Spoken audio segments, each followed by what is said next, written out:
Coming up on the NESN Bruins podcast, we look back at a thrilling first-round series win for the Bruins that took 7 games. Next up for the Bruins in the second round, the Tampa Bay... Oh, wait, no, not. The Columbus Blue Jackets await the Bruins. We look back, we preview, we do everything in between on the NESN Bruins podcast. Begins right now. Play the music.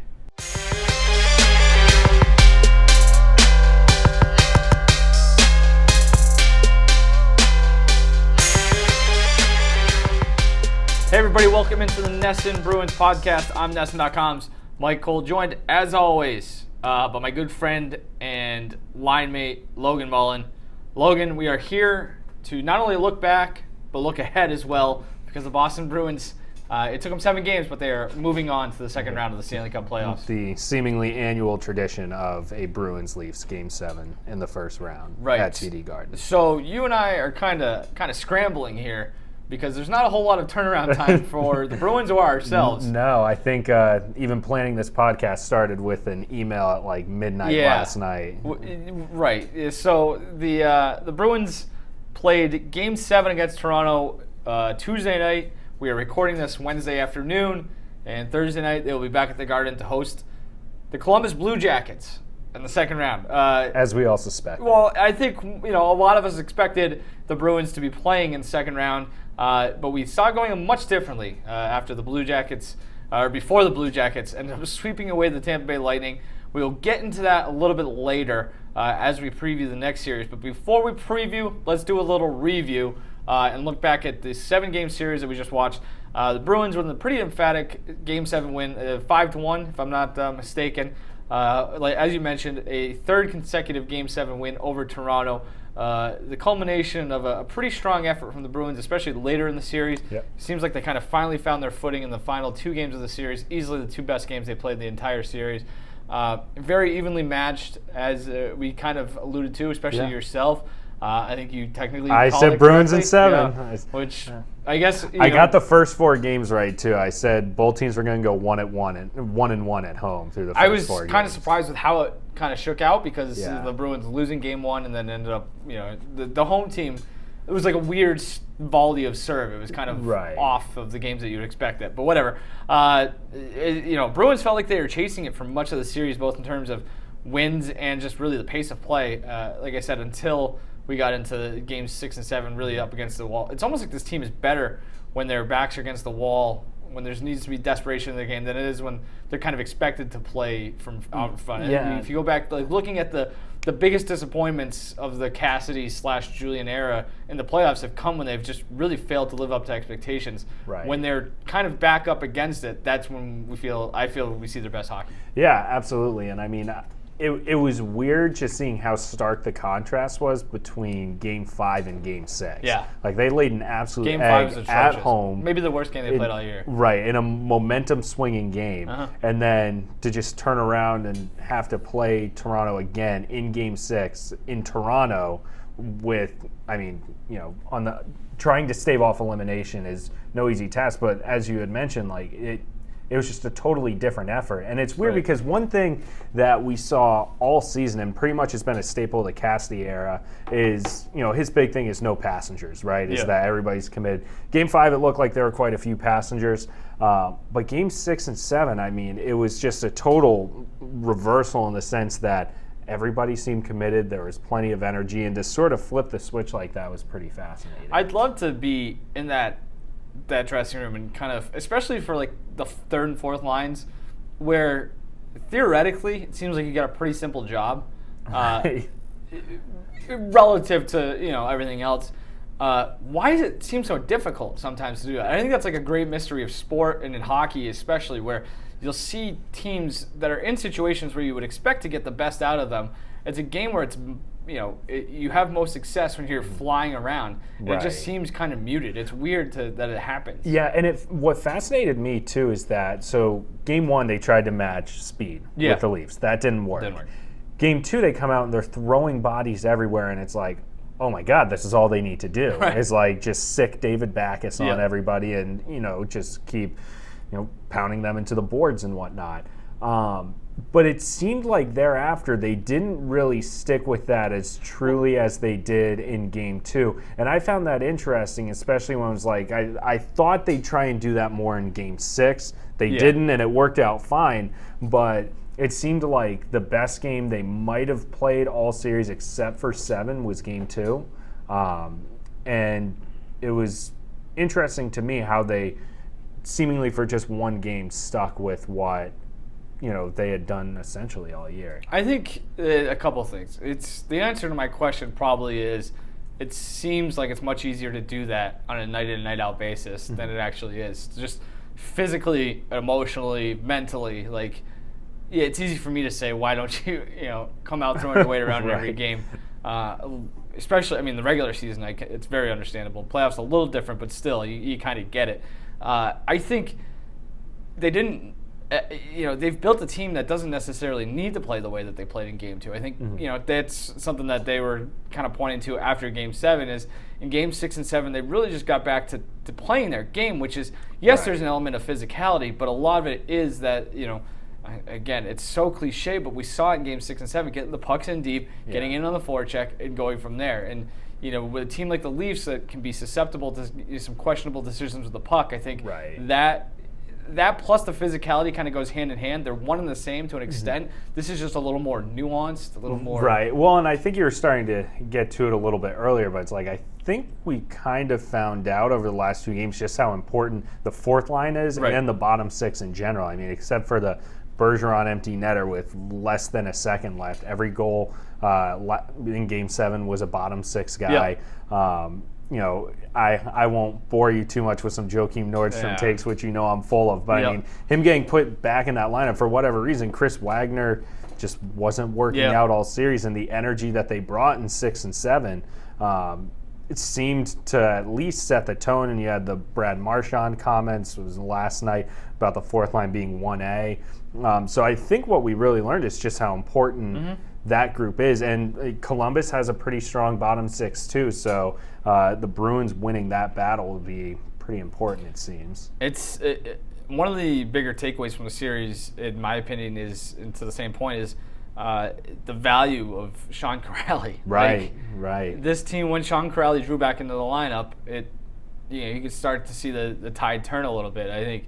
And then it was on Cassidy to kind of tinker with things. That's just the beauty of a 7-game series is that, it's whether it's infusing guys or getting them back from injury or finding that right combination, it's a lot of button pushing and kind of moving things around. And I think, I don't think the issues that they had in Game 5 or whatever, for example, wasn't a Sean Kuraly problem. It was, kind of finding what you need to put around him. Or it was him getting his legs back in the first couple of games back into the lineup and then really hitting his stride. But the player you saw in Game 6 and 7 is the kind of the player that's the linchpin to the fourth line success this season, earlier in the regular season, and going back the last couple of years in the playoffs. We've seen that from him before. So more valuable, I think we all realize. Well, and I think one thing that Bruce Cassidy doesn't get nearly enough credit for is his willingness to make decisions that I don't think every coach necessarily would. For one, the idea of putting David Backes in a bottom 6 role with the contract he carries and with the reputation he had coming to Boston, it seemed a little bit staggering. And then to play him, I think it was 4.5 minutes in Game 5, and then he was scratched in Game 1, he was scratched in 6 and 7, and that willingness to not only scratch more high-profile guys, but also tinker with lineups in game and without never get married to a single lineup or stay complacent with how things are going, has been, I think, a pretty important skill, because that was something Claude Julien ended up doing way too much. That was also tied to Peter Chiarelli giving guys who are grinders massive contracts. I don't watch enough of the rest of the league to know how prevalent that is, but I wonder if we think it's more impressive because Julien never did it. Right. It just seems so novel. We're like, oh, this is it's right up there with having fast, skilled guys who can play hockey too. This is just so weird. But I think that is, and that's kind of where, you have a coaching advantage within a series, or not an advantage, but that's an asset. That's a weapon, if you want to say. I mean, the only change, Mike Babcock kept rolling out the corpse of Patrick Marleau on that third line all series. And I know Kadri getting suspended didn't exactly help with that, but I think the Kadri suspension where they had to move Nylander to center on that line was really the only change he made all series. Which seems silly to me, especially when, in Game 6, it was like they just got outplayed in Game 6. And so the thought seemingly never crossing his mind of being like, maybe I should mess with this lineup a little bit was kind of bizarre to me. Yeah. For as much as he's lauded as his ability to coach. I mean, I think he might have tinkered with the power play a little bit. I can't remember. But, probably should have done more. There's just so many opportunities where, they couldn't get out of their own way, special teams. But in his defense, I guess I'll say, is it's not like Toronto was playing from behind a bunch. The only time they conceivably probably could have made a big change was after Game 6. And at that point, I guess it's, we're here. So I can understand maybe now that I think about it, why not. But, it seemed like he needed to do something to sort of give that group a jolt. Yep. But he's getting absolutely torched right now for the minutes he was giving guys last night, and how Matthews, I think, only got 18 minutes and of total ice time. It was 14 minutes 5-on-5 or something like that. Which bizarre. Is just, it is very bizarre. Especially, again, as you mentioned, you're rolling out Marleau or something like that, where I noticed him in Game 7, which was weird because it's he's still playing in this series. Right. And he's on the ice just looked awful, and it was kind of upsetting to see that because it's this guy used to be such a prolific player, and now he's just... For all the great decisions they've made the last few years, he's under contract next year, I think, for another $6 million. He's 39, I think. Old. Yeah. I think we could talk about Tuukka Rask. I think one of the better performances, really... I kind of kicked this around on Twitter Tuesday night, but that might have been the best performance of his career, the Game 7 showing. Yeah. I think you could probably go back to the Cup final run in 2013. He was nails against the Rangers and the Penguins. But a lot of that was systematic, too, not to take anything away from him, but that team was pretty tight defensively. I think there wasn't maybe not the one signature save in Game 7, but there were plenty of opportunities. On Matthews that was the only one I would point to, is that he looked comfortable going post to post, he was on his angles. It felt sharp. The fact that there weren't a ton of highlight reel saves kind of tells you how locked in he was. I think. He was well positioned. I think he had a lot to prove. He always does it, for fair or not, when it comes to a Game 7. So I thought that's something where if you're looking for real big momentum, jumping off, momentum points going into the next round, the play of Rask is up there right along with the bottom 6. Yeah, the thing with Rask always has been the tumult of his play, right? So just because he was good this series doesn't necessarily mean he'll be good next. He can crater at any given point. However, that I would venture to agree with you that was probably one of his better postseason performances, at least in the Cassidy era. Yeah. I would have to think, since they've made these last 3 postseasons.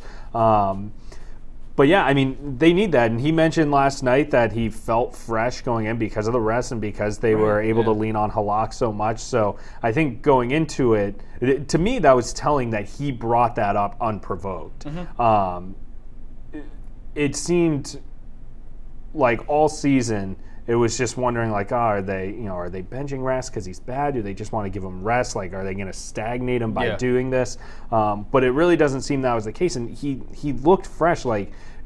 He's usually good for an egg or two every now and again in the postseason. Last year's Game 7 was a disaster, but he benefited from the Bruins scoring 7 goals. Yeah. But this year it's if the Bruins don't get that Corrali goal at the beginning of the third period, there was enough peace of mind there, I felt, that Rask was at least going to keep him in the game or give him a chance to win. That's the thing, too.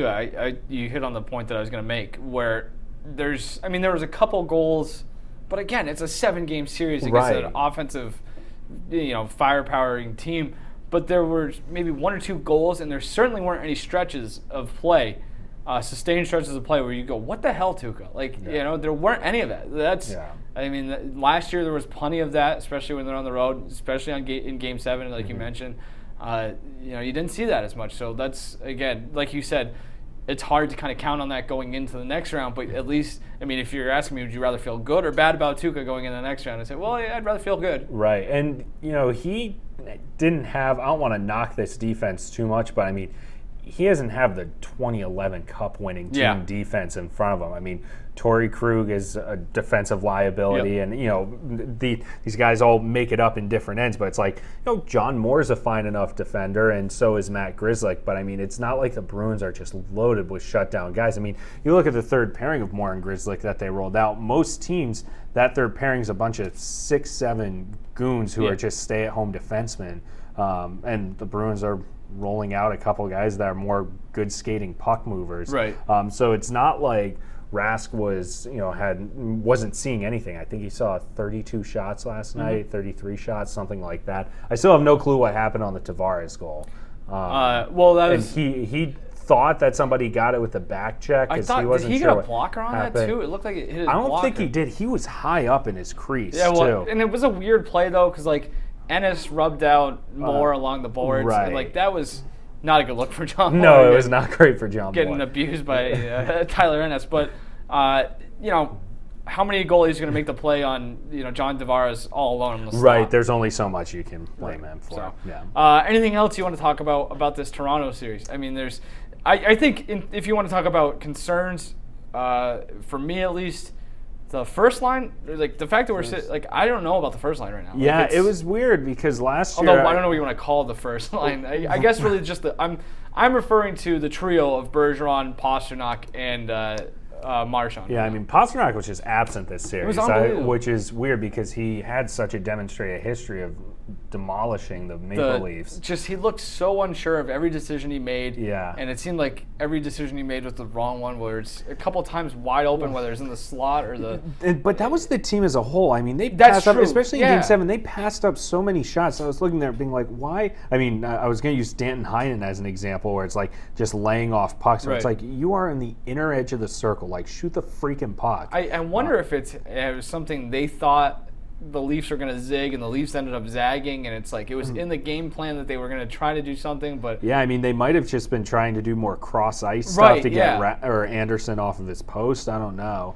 Which is ironic, because I think they're going to have to do plenty of that in the next series going up against Columbus, where, the Blue Jackets are going to sell out to try to block shots. I think that's usually the best case of attack there. But Bergeron, at times, I think Bergeron got better as the series went on. I don't know if he was dealing with something, whether he had caught the bug that went through the room, or he's dealing with something. The numbers were kind of down. He didn't look. And again, he drew a real tough assignment. I think that's something that you got to keep in mind as well. For his off, that seems unfair to say he was off, but for his little of an noticeable impact that he made. You could say the same thing about John Tavares, so I guess he did his job from that regard. Right. I mean, they essentially canceled each other out, I guess that's how you look at it. And I mean, that could be an issue they run into in the second round. I mean, it's not like the Blue Jackets' top six is void of talent either. It is tough to assess it because the third line stepped up. They needed Coyle to play well. Coyle played very, very well. Yep. And I guess I'll be more interested to see what they do with that top line if they think, okay, let's just go back to the Pastrnak, Marchand, Bergeron thing. Heinen goes down to the third line, or if they keep things as they were. But I liked what I saw from Marcus Johansson last night, or in Game 7. So, I mean, maybe that inspires some confidence to put him back on the second line. I was going to say, any concerns I had, whether it's about the first line or really anything else, are less than the optimism I feel from other places, whether it's Charlie Coyle or Johansson. I mean, Johansson, you look at he's had a tough go of it since he got here. He got hurt in the second or third game, or felt like it was early on. Then he was sick. Kind of got hurt again. Yeah, it was a weird illness where he's out for 3 weeks. He played well. Coyle played well. Brandon Carlo, after a miserable game one.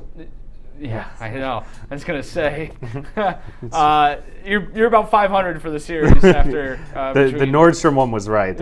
Carlo, it kills me to admit. Carlo looked mostly okay. Awesome, especially late in that series. And that's all you can really ask. Chara, I think he was one of those ones where it's like I found myself in Game 7 kind of trying to watch Char to see what he's doing, but the fact that you didn't really notice him kind of tells you how well he played. McAvoy looked great too. Yeah. So I think there are a lot of good things to kind of take out of that, and it kind of overshadowed. And again, like you could sit here and try to nitpick or whatever, or kind of look at negatives. It's like they took. I mean, you can make the argument that the Bruins and Leafs, whoever got through that series, is going to be the best team left. Yeah. And, the Bruins are with the Flames getting eliminated, the Bruins literally are the best team left. They are the betting favorite. They are a team with the most amount of points. I mean, the Stanley Cup goes through Boston now. Like they have home ice to the rest of the playoffs. I mean, some of those teams, especially out west, getting pretty hot right now. But this team is. It showed a lot of promise. It battled through a tough series. Like that's the thing. Once Columbus won, and you don't want to take the Blue Jackets for granted, but it's like this might end up being your most difficult series if you want to get to the Cup final. Well, and that's what would have made if the Bruins lost to the Maple Leafs. It would have been tough to be disappointed because it's like the Maple Leafs got better. Like the Bruins, at least on paper, did not get much better this offseason because they didn't get John Tavares, and the Maple Leafs did. But it would have been all the more disappointing for the Bruins if they lost had they known that they wouldn't have had to have gone through Tampa, which I mean is a moot point now. But I guess that's a good segue into talking about the Blue Jackets and how lightly or not you can take them. Somebody's about to fall through the freaking roof. Assuming our studio doesn't collapse, that'd be a tough way to go. I enjoy our conversations, but if my waning moments in life and my final words are spent with the NESN Bruins podcast, I am not going to be a happy camper. So we'll continue on. If maybe this will be the last anybody ever hears of us. But it is what it is. Anyway, Bruins, as I said, no rest for the weary. Take on the Columbus Blue Jackets Thursday night at TD Garden. No turnaround whatsoever. Yeah, quick. I guess we could start there before we really dive into. Do you think that's an advantage for the Bruins? Do you think it's an advantage for the Blue Jackets, or do you think it's a push? I think it'll only be an advantage for like a game or two for the Bruins. I agree, because I feel like the Blue Jackets' layoff it's too long, and it's not like they could prepare for the Bruins either because it was so even. And especially for a team that nobody expected them to win, riding the highest of highs. Like you want to go play the next day. Like we're feeling good about ourselves. I mean, I'm sure they're going to be pretty confident heading into this series. Yeah. I'm sure a lot of people are going to pick against them despite what they did against Tampa Bay. So they're going to have plenty of motivation. But yeah, it's been like a week now? Right. Well, and they had played really well at the end of the regular season just to get into the playoffs. So there was like weeks-long stretches leading up to when they finally knocked off the Lightning that they were playing really good hockey, and then you bring that to a screeching halt for a week, and that's tough to regroup from. And so, meanwhile, you have the Bruins who have just played 2 great games, and it will be going, the every other day pattern, basically leading up to this game 1 on Thursday. So I feel like the Bruins will probably have a little bit more energy, and that's the no fault of the Blue Jackets. But I mean, they've been off for like 10 days. Bruins also relatively healthy, so it's not like they needed a ton of time to recover. So Columbus, 47 wins this year. They ended up getting the second wild card, but I mean, beating out Montreal, getting in 98 points, nothing to hang your head about. Obviously, they are technically the 8th seed if you want to look at it that way.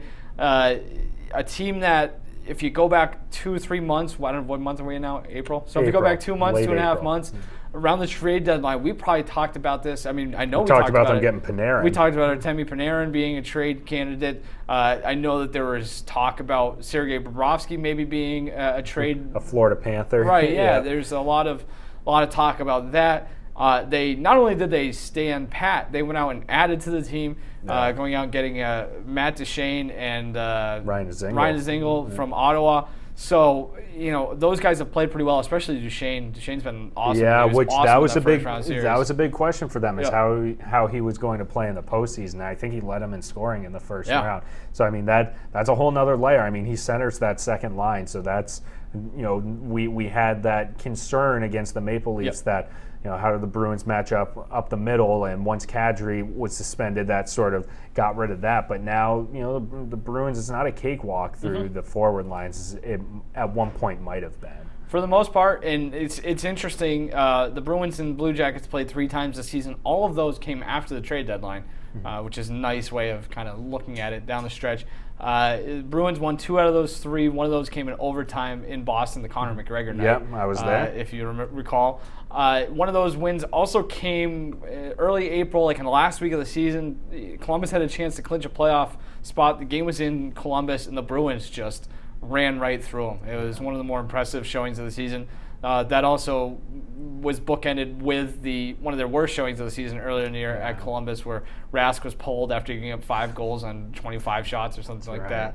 So I guess the Bruins come into this feeling pretty confident. I guess just we can start with your overall takeaways, or not takeaways, but kind of how you feel about the Bruins' chances in this series. I'm so skeptical to commit all the way to saying, the Bruins are just going to steamroll these guys, because that's what we thought the Lightning were going to do.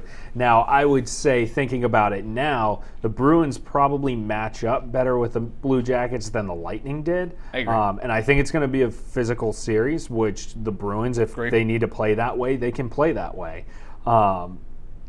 Just using recent history as a reference, as you kind of mentioned, I mean, the Bruins had mostly good showings against the Blue Jackets this year, and playing some of those games when the Blue Jackets desperately needed wins. When Columbus was not in a position to lose, the Bruins showed up and played well. All 3 of those games were in the stretch where the Blue Jackets had to win. Right. So I think that there's no need to underestimate them as anybody else did, but it's hard to look at the roster and think that it's going to be a cakewalk in one sense, but also an incredibly grueling series. I mean, this was a team that was fighting with the Hurricanes, who have played well against the Capitals, to their credit, and the Canadiens to even get into the postseason. So in some senses, it's tough to take them that seriously, but they swept the best team in the NHL, so they deserve respect. I just think it's one of those, and I'm leaning more toward, this is a series the Bruins should win pretty easily, which sounds like such a disparaging thing to say, but it's just an opinion. Like, it's not. It has more to do with the Bruins, I guess, than Columbus, but or maybe it has something to do with Columbus, because I'm just saying the Bruins are more talented. But like, if you look at this roster, this Blue Jackets roster, and Panarin's a really good offensive player. Duchesne's a nice player, obviously. Pierre-Luc Dubois is a former top 3 pick or whatever it was. Like, there's obviously talent there, but like, are they Mitch Marner? Are they Austin Matthews? Are they John Tavares? Like, do they have a Morgan Riley? Like, I don't know. Yeah, I mean, I just that top defensive pairing's good. I'll give them that. It is, but like, you know what I mean? The high-end talent just isn't there. Right. Outside of Panarin, there's not. I mean, and I guess Duchesne, but still, I mean, his time with the Senators kind of brought his stock down a little bit. But yeah, it's tough because the Maple Leafs were a much better team in theory than in practice, right? Right. You look and you're like, oh wow, John Tavares, Austin Matthews, Mitch Marner, all these guys, and they just have a history now of collapsing and not playing well in the postseason. For the Blue Jackets, there's a lot less name recognition, but they're more complete, it feels like, as a team, like as a unit. And I don't really know how the Bruins will be able to handle that, because a lot of times in the postseason, you like to think that talent prevails, but a 7-game series is long, and in a game like hockey, the chemistry, as we saw from the last 2 games from the Bruins, certainly goes a long way. So it's tough to assess how much stock you can put in the name recognition. I still think the Bruins' ceiling is much higher than Columbus. So I would agree. If the Bruins play like they did anything resembling Game 6 and Game 7 against Toronto, I think they should have a pretty easy go of it. Right. That being said, you can't always count on that, and like, Columbus clearly has something in them where if they sense you're not playing your best hockey, they're going to take advantage of it. Right. I think that's a credit to, you sit here and talk about what you basically just said about Toronto was that they underachieved. What you said about Columbus is they overachieved. I think, it's kind of funny, but John Tortorella is doing a better job maybe with this team than Babcock at least did in the last series with Toronto. And Tortorella is a guy who's pretty familiar with the Bruins. He's familiar with the players that they have. They're familiar with him, the style that they're going to want to play. So I wonder how that. I think that's just another little interesting wrinkle to the series. Conversely, though, the Bruins have played Tortorella teams well because that Rangers team that they beat in 2013, I think that was when Tortorella was there. Obviously, the Canucks team that they. Or that was Alain Vigneault. Was Vigneault. He went there. They fired Vigneault after he went there. Right, that's right. I don't know how I messed that one up, but it's the years are all blending together at this point. But yeah, I mean, you even look at some of the Blue Jackets numbers, and it's like they're right down the middle. They were 12th in the league in goals per game. They were 11th in goals against, but their penalty kill was tied for best in the league. But their power play stinks. Yeah, so it's kind of tough to get a read that it's like, how is this team so average, but just dump trucked the best team in the NHL? And I was like looking at their goal differential for the season, despite being despite pushing 100 points, was like plus 23 or something. Like it's not anything incredible. It seems all very average. Yeah. I think one thing too to kind of note or keep an eye on, or one of the central storylines, is going to be the goaltending matchup. Obviously, it always is. Sergei Bobrovsky is a guy who, at his best, was one of the elite goaltenders in the entire world. He's got 2 Vezina trophies in his trophy case. The fact that he's been in Columbus that long blows my mind. I'm just looking at his career stats right now. He was a guy who stepped up when they needed him, led the league in shutouts this year. You talk about the load management. 62 games coming off of 65 games last year. Maybe he runs out of gas at a certain point. Yeah. You talk about ceilings. Nobody, or a few guys in the league have a higher ceiling than he does. So he just doesn't always get there. So I think that's something to kind of keep in mind as well. Well, yeah, and they did have to lean on him a lot. Yeah. And as you mentioned too, the games played 62 this year, 65 last year, and 63 the year before. And that 2016-17 season was great for him and one of the Vezina years.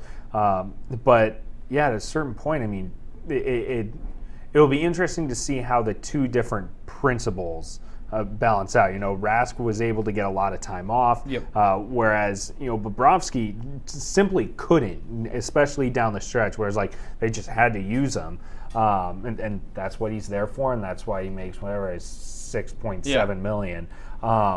Interesting to know too. I mean, I wonder how much of this is him, how much of it was the teams he played on. He was horrendous in the playoffs relative to what he could be until this season. I'm looking at it right now. 5-14, 20 starts, an .891 save percentage, 3.5 goals against, and then he came out and threw up a .932 with a 2 goals against average in the first round against the best offensive team in the league. Yeah, so, well, in that 16-17 season when he won the Vezina, he went 1-4 with a .882 save percentage. It goes without saying, but a lot of it kind of stems on him. Right. But he's been good this year. So, and he was good in the Tampa series, which is certainly saying something with all the offensive firepower that they had. So, and they were down a regular defenseman much of the way because of the Marcus Nudivara injury. Right. Yeah, it feels like if both guys are playing the way they're capable of playing, it's a wash. Yeah, basically. That's true. And it was if you looked at it in a vacuum between Rask and Anderson, it's like, well, Rask should probably outplay Frederik Anderson. But in terms of elite goaltenders, these guys are considered elite, top 7, top 10 goalies. I mean, at the same time too, that can change so fast. Where Anderson outplayed Rask for the first 6 games, and then turned into a relative puddle in Game 7 while Rask had one of the best games of his career. So before we get to our full predictions, let's do this really quickly, then we'll get out of here. Okay. Let's just go through. I'll throw this out. You just tell me who has the advantage here. All right? So we'll just go real basic. Forwards. Who's got the advantage? Bruins. I agree. I think they're just deeper. Yeah. And they probably have the better... Yeah, I think they're deeper and they have the better high-end talent. And it's tougher. Right, it's tough to ignore the way the bottom 6 played the last 2 games. If they actually play the way that they're capable of playing, that is one of the most complete forward groups in the NHL. Yeah, you have Charlie freaking Coyle centering your third line. Let's not forget, this is a team that, in a lot of other years would have probably won the President's Trophy. Right. They're still really good. Yeah. Defensemen. It's tough to pick against the Bruins here. I see. This is the thing is I don't want to just go Bruins. I was going to say push here. Yeah, I guess that would be. I guess that would be the only thing. That top pairing's really good. The Werenski, Seth Jones one. I mean, they can at least play in their own end. Yep. They're very versatile, and they score well. I think Werenski had 5 points, which was tied for second on the team in that first round, and Seth Jones had 4 points. So I mean, there are no slouches in their own end, and they've got. I mean, I think McQuaid's hurt right now, but they have a little bit of depth there. I don't know if they'll get Nudivara back. But I mean, they've got some ability back there. So I'll say slight edge to the Bruins. Yeah, the more I think about it, it's just I think the top pairings are probably a wash. Right. But again, it comes down to depth. I think the Bruins have more there, assuming there's no injuries. I mean, Torrey Krug was not great in the first round, but I mean, he is one of the most offensively gifted forward or defensemen in the league. I think he got better too as the series went on. He sure did, because after Game 5, they needed him to start shooting more, and he did. He was awesome in Game 6. Yeah. So, all right, goaltending. I guess this one I'll give to the Jackets, only because Bobrovsky's been great. I was going to say, I can't sit here and talk about ceiling and whatever, and then go against the guy who's at times been unbeatable. So I'm with you there. Okay. Special teams. Right? I mean, the penalty kill, I guess I have to give to the Blue Jackets because they have a share for the best penalty kill in the league. And the Bruins is good. You know how I feel about some of those guys' penalty killing abilities for the Bruins, but interchangeable too. Yeah, and they have so much depth there that like Coleman can take shifts. Right, if he's even if guys come in and out of the lineup, they're going to be okay. Right, and I mean they have Brad Marchand and Patrice Bergeron killing penalties for. I mean, so it's tough to pick against that. But the Blue Jackets have the number, so I'll give them the edge there. But the Bruins' power play, I'll take over. I was going to say overall, I'll take the Bruins just because the power play is so much better than the difference between the two power plays is very narrow, but the difference between the two penalty kills is very very narrow. But the difference. Then again, that Columbus penalty kill is so good, it might render the Bruins power play useless. Yeah, who knows? The Bruins power play wasn't great in the Toronto series. Intangibles. I mean, what does that even mean? One team has all the momentum coming. One team had pulled off one of the greatest upset in pro sports. Well, I just said that the Bruins will probably benefit from playing within the last 10 days.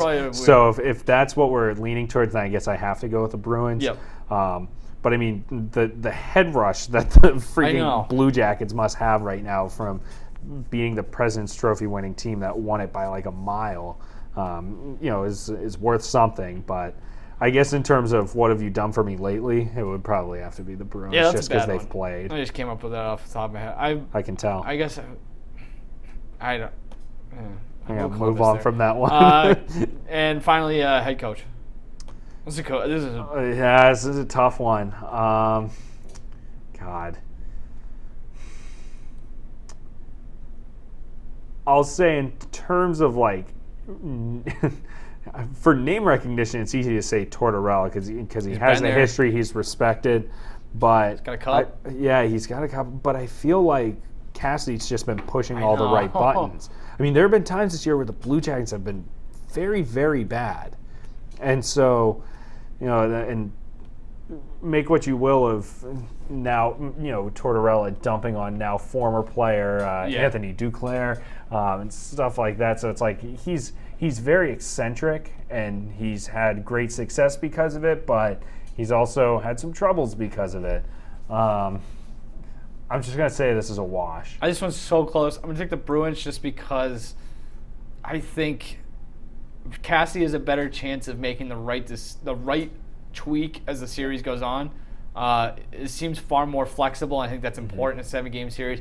And the Bruins have the book on Tortorella. I think that's true. I haven't dug way deep into this, but I think there's a lot of similarities between, and it's not surprising, between this Blue Jackets team and the way they play compared to the height of Tortorella's Rangers teams. Right. I think a lot of similarities there. They don't sell out as much as like block shots and do things like that, but you started to see that more in the first round too. So high-end goaltending is some talent, but not real deep. So I think I think Cassidy finds a better way to use his guys. So all right, now we did all that. What's your prediction? Bruins in 6. I'm going to go Bruins in 5. Really? Let's get weird, come you know? on. It happens. It does. Teams Yeah, it does. win games in 4 or 5 win series in 4 or 5 games. Yeah. I'll go Bruins in 5. Okay. Yeah. I think I'm starting to buy, and this could just be recency bias. I'm starting to buy into them as a legitimate Stanley Cup contender. Yeah. And so, like, you have to win. If you want to win the Cup, obviously you got to win 4 series. And you just go back and, like, just look at the Bruins' recent history where there's always one series, and I think it's this way for a lot of teams that go deep in the playoffs. There's going to be one series where you kind of just run through a team. And usually it's been the second round. Yeah, for the Bruins especially. Right. I think that's more coincidence than anything, but yeah. let's just stick with it. No, I understand that. And, you know, had the Blue Jackets gotten here in like 7 games or something like that, I'd probably be able to lean more towards Bruins in 5. I think that they'll win no matter what. But I just can't, after what I watched the last 2 weeks with the Blue Jackets just running through Tampa, I can't in good conscience give them less than 6 games. I get it. You're just hedging because you don't want to be the guy who says, you know, if the Bruins lose this series, I look like the idiot because I said Bruins. I want to end up on a Blue Jackets blog and look at this jackass. Whatever. If anybody in Columbus values anything that I say, that's their problem. That's not true. mine. That's true. I think the decisive edge for cities when it comes to Boston versus Columbus. Yeah. The fact that Columbus. I know somebody that lives in Columbus, though, an old band director of mine, and he absolutely loves it there. But they need to get rid of that damn cannon. I know nothing about Columbus. I was saying this earlier, though. It just feels like I just picture every day in Columbus is just dreary. Not that it's like a bad city, but you think of Cleveland. Not even. I just kind of see like grass that's in between dead and growing. Kind of just like early spring all the time. This is vivid. Where it's like raining and there's strip malls. I know there's not. Like it's a real city. I'm not trying to disparage it. No. I just have this weird. It's the capital, right? Yeah. Of Ohio. Of Ohio, right. It's nothing against it. Ohio State's there and stuff. Like, it's cool. Yeah. It's the capital of a nice state, whatever. Right. But it's like the 4th state and the 4th coolest city in that state. Yeah. Not to put too much. Big Cincinnati guy. Not to put too much stock. Well, Skyline Chili is kind of a novelty thing. Yeah. Cleveland is Cleveland. Cleveland's underrated. And that's a conversation for a different time. I'd probably take Canton because I can go. You know, if you tell me I got to go to a city in Ohio, it's probably 4th on my list. Okay. Maybe even Akron. Visit the land of LeBron. Yeah, right. So, all right, let's get out of here. That was a decent amount I think we've got a couple more minutes of Ohio talk. That's the thing. We get down to Ohio. I get many thoughts of Ohio. So, we survived. The studio did not cave in our head, so let's take no more risks. And we shall get out of here. I don't know when we'll be back.